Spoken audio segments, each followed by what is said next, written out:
அனைவருக்கும் வணக்கம். இன்றைய தினமணி செய்தித்தாள்ல என்ன செய்திகள் இருக்கு அப்படிங்கிறத பார்ப்போம். முதல்ல பார்த்தீங்க அப்படின்னா, இன்றைய திருக்குறள். திருக்குறள் என்ன சொல்லியிருக்காங்க அப்படின்னா, "ஏற்றற்கு உரியவர் கயவர் ஒன்று, உற்றக்கால் விற்றற்கு உரியவர் உரியர் விரைந்து" அப்படின்னு சொல்லியிருக்காங்க. கயவர் எதற்கு உரியவர்? ஒரு துன்பம் வந்தடைந்த காலத்தில் அதற்காக தம்மை பிறர்க்கு விலையாக விற்று விடுவதற்கு உரியவர் ஆவார் அப்படின்னு சொல்லி குடுத்திருக்காங்க. அதாவது கயவர் அப்படிங்கிறவங்க ஒரு துன்பம் வரும்போது அதிலிருந்து தப்பிக்காம, அதிலிருந்து தப்பிக்கிறதுக்காக என்ன பண்ணுவாங்க அப்படின்னு பார்த்தீங்கன்னா, அத சரி செய்யாம தப்பிக்கிறதுக்காக என்ன பண்ணுவாங்கன்னா, அந்த துன்பத்துக்கிட்டயே அவங்கள வித்துருவாங்க அப்படிங்கிறத சொல்ல வரார். சரிங்களா? திருக்குறள் எண் 1080 அதிகாரம் கயமை. அடுத்ததா இங்க பார்த்தீங்கன்னா, நமக்கு நாமே திட்ட நிதி ரூபாய் 150 கோடியாக உயர்வு அப்படின்னு சொல்லி குடுத்திருக்காங்க. இந்த நமக்கு நாமே திட்டம் அப்படிங்கிறது தமிழக அரசாங்கத்தால மக்களோட பங்களிப்போட செயல்படுத்தப்படக்கூடிய ஒரு திட்டம் தான். இந்த திட்டத்த பொறுத்தவரைக்கும் பார்த்தீங்கன்னா, இப்போ ஊரக பகுதிகளுக்குள்ள ஒரு நூலகம் அமைக்கிறது, இல்ல வந்து ஒரு மயான தகன மேடைகள வந்து அமைக்கிறது, சின்ன சின்ன பள்ளிகள், மருத்துவமனைகள் இந்த மாரியான விஷயங்கள டெவலப் பண்றதுக்காக பீப்பிளும் கான்ட்ரிபியூட் பண்ணுவாங்க. அரசாங்கமும் கான்ட்ரிபியூட் பண்ணுவாங்க. சரிங்களா? அதுதான் இந்த நமக்கு நாமே திட்டம் அப்படிங்கிறது. இந்த நமக்கு நாமே திட்டத்த பொறுத்தவரைக்கும் பார்த்தீங்கன்னா, ஒரு ஜெனரல் பாப்புலேஷன் இருக்கக்கூடிய ஏரியால 1/3 ஆஃப் த கான்ட்ரிபியூஷன் வந்து மக்கள் பண்ணுவாங்க. மீதி 2/3 வந்து அரசாங்கம் வந்து பண்ணுவாங்க.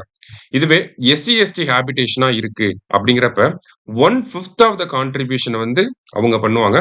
ஆ மீதி கான்ட்ரிபியூஷன வந்து அரசாங்கம் வந்து பண்ணுவாங்க. இப்ப இதுல நம்ம தெரிஞ்சுக்க வேண்டியது என்ன அப்படின்னு பார்த்தீங்கன்னா, நமக்கு நாமே திட்டம் அப்படிங்கிறப்ப ஜெனரல் பாப்புலேஷன்னா 1/3 கான்ட்ரிபியூஷன் இருக்கும் மக்கள் கிட்ட இருந்து. இதுவே எஸ்சி, எஸ்டி ஹேபிடேஷனா இருக்கு அப்படிங்கிறப்ப, அங்க 1/5 ஆஃப் த கான்ட்ரிபியூஷன் மக்கள் கிட்ட இருந்து இருக்கும் அப்படிங்கிறத தெரிஞ்சுக்கணும். மீதிய வந்து அரசாங்கம் வந்து பண்ணுவாங்க. சரிங்களா? அரசாங்கத்தோட கான்ட்ரிபியூஷன் அதிகமா தேவைப்படுது. அதனால தான் என்ன பண்ணியிருக்காங்கன்னா, முன்னாடி 100 கோடி ஒதுக்கீடு செய்யப்பட்டிருந்த இடத்துல, இப்ப 150 கோடிய ஒதுக்கீடு செஞ்சிருக்காங்க. சரியா? அதுதான் இங்க குடுத்திருக்காங்க. அடுத்ததா பார்த்தீங்கன்னா, பாதுகாப்பு அதிகாரிகளுக்கு அவசர கால கொள்முதல் அதிகாரம் அப்படின்னு சொல்லி குடுத்திருக்காங்க. அதாவது மத்திய அரசாங்கம் என்ன சொல்லியிருக்காங்கன்னா, ஒவ்வொரு மாநிலத்தில இருக்கக்கூடிய இந்த பாதுகாப்பு அதிகாரிகள் இருக்காங்க இல்லையா? குடிமை பாதுகாப்பு அதிகாரிகள். இந்த குடிமை பாதுகாப்பு அதிகாரிகளுக்கு வந்து கொள்முதல் அதிகாரத்த வழங்கணும் அப்படின்னு சொல்லியிருக்காங்க. ஏன்னா, இப்ப இந்தியாவுக்கும், பாகிஸ்தானுக்கும் பார்த்தீங்கன்னா, ஒரு பதற்றமான சூழல் இருக்கு. போர் வரக்கான வாய்ப்புகளும் அதிகமாக இருக்கு அப்படிங்கிற பட்சத்தில, ஒவ்வொரு மாநிலத்துக்கும் தேவையான விஷயங்கள கொள்முதல் பண்ணி, மக்களுக்கு தேவையான மக்கள பாதுகாப்பா வச்சுக்கிறதுக்கு, மக்கள வந்து அவங்களுக்கு தேவையான சப்ளைஸ வழங்குறதுக்காக, இந்த கொள்முதல் பணிகள் எல்லாத்தையுமே மாநில அரசாங்கங்கள் பண்ணி முடிக்கணும் அப்படிங்கிறத சொல்லியிருக்காங்க. சரிங்களா? இதெல்லாம் எந்த சட்டத்துக்கு கீழ வரும் அப்படின்னு பார்த்தீங்கன்னா, குடிமை பாதுகாப்பு சட்டம் 1968 அதுக்கு கீழ வரக்கூடிய விஷயம் தான். குடிமை பாதுகாப்பு சட்டம் அப்படின்னு பார்க்கிறப்ப, இங்கிலீஷ்ல சிவில் டிஃபென்ஸ் ஆக்ட் அப்படின்னு சொல்லுவாங்க. சிவில் டிஃபென்ஸ் ஆக்ட் 1968க்கு கீழ வரக்கூடிய விஷயங்கள். ஜஸ்ட் என்னங்கிறத தெரிஞ்சுக்கோங்க. சரியா? அடுத்ததா பார்த்தீங்க அப்படின்னா, நேத்து காதர் மொய்தீன் இந்திய யூனியன் முஸ்லீம் லீக் அந்த கட்சியோட தலைவர் காதர் மொய்தீன் அவர்களுக்கு பார்த்தீங்கன்னா, உமர் புலவர் விருது அப்படிங்கிறது முதலமைச்சர் கையிலிருந்து வழங்கப்பட்டிருக்கு. அதையும் தாண்டி முக்கியமான விஷயம் என்ன அப்படின்னு பார்த்தீங்கன்னா, ம் நமக்கு தலைவர்கள் பெயர்ல ஒவ்வொரு நூலகத்துக்கும் நம்ம தலைவர்களோட பெயர வச்சுக்கிட்டு இருக்கோம். ஓகேங்களா? அந்த வகையில பார்த்தீங்கன்னா, சென்னையில இருக்கக்கூடிய நூலகத்துக்கு அறிஞர் அண்ணா பேர் வச்சிருக்கோம்.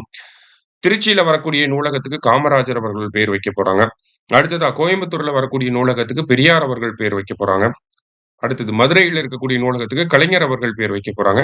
அதே மாரி அடுத்ததா நெல்லையில கட்டப்போற நூலகத்துக்கு காயிதே மில்லத் அவர்கள் பெயர் வந்து வைக்கப்படும் அப்படிங்கிறத நம்ம முதலமைச்சர் வந்து தெரிவிச்சிருக்கார். ஓகேங்களா? இப்ப நெல்லையில வரக்கூடிய மியூசியம்க்கு காயிதே மில்லத் அவர்களுடைய பெயர் வந்து வைக்கப் போறாங்க.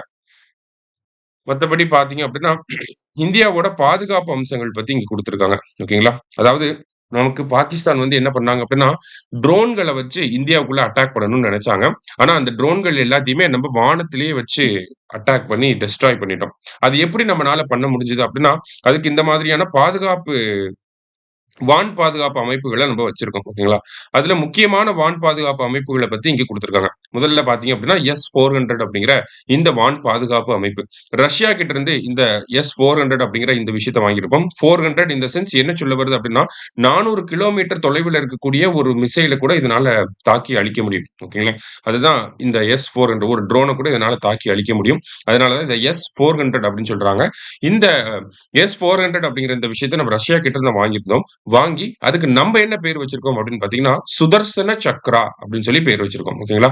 ஸோ இந்த S-400 அப்படிங்கிற இந்த டிஃபென்ஸ் சிஸ்டம்க்கு என்ன பேர் வச்சிருக்கோம்னா, சுதர்சன சக்ரா அப்படின்னு சொல்லி பேர் வச்சிருக்கோம். அடுத்தது பராக் 8 அப்படின்னு சொல்லி குடுத்திருக்காங்க. இது இஸ்ரேல் கிட்ட இருந்து வாங்குன ஒரு வான் பாதுகாப்பு அமைப்பு. இதனால பார்த்தீங்கன்னா, ஒரு 70 கிலோமீட்டருக்கு தொலைவில இருக்கக்கூடிய ஆஹ் இலக்குகளை கரெக்டா அட்டாக் பண்ண முடியும். சரிங்களா? அடுத்தது உள்நாட்டிலேயே தயாரிக்கப்பட்ட ஆகாஷ் அப்படிங்கிற இந்த வான் பாதுகாப்பு அமைப்பு 25 கிலோமீட்டர் தொலைவுல இருக்கக்கூடிய எதிரி ஏவுகணைகளை தாக்கி அழிக்கக்கூடிய வகையில உருவாக்கப்பட்டிருக்கு. அடுத்தது ஸ்பைடர் அப்படிங்கிற இந்த வான் பாதுகாப்பு அமைப்பு இது வந்து பாத்தீங்கன்னா 15 கிலோமீட்டர் தொலைவுல இருக்கக்கூடிய ஒரு எதிரி ஏவுகணைகளை தாக்கி அழிக்கக்கூடிய வல்லமை பெற்று இருக்கு. இத நம்ம இஸ்ரேல் கிட்ட இருந்து வாங்கியிருக்கோம். சரிங்களா? ஸோ ஒவ்வொரு விஷயத்தையும் யார்கிட்ட இருந்து வாங்கியிருக்கோம் அப்படிங்கிறது தெரிஞ்சுக்கோங்க. அடுத்ததா பார்த்தீங்கன்னா, சின்ன சின்ன 10 கிலோமீட்டர், 6 கிலோமீட்டர்ல இருக்கக்கூடிய ஆன்டி மிசைல் சிஸ்டம்ஸ் எல்லாத்தையுமே இங்க குடுத்துருக்காங்க. சரியா? ஜஸ்ட் என்ன அப்படிங்கிறத அந்த பெயர்கள வந்து பார்த்துக்கிட்டா போதும். ஓகேவா? ரைட். மத்தபடி பார்த்தீங்க அப்படின்னா, இன்றைய செய்தித்தாள்ல இருந்த முக்கிய செய்திகள் எல்லாத்தையுமே பார்த்திருக்கோம். நன்றி.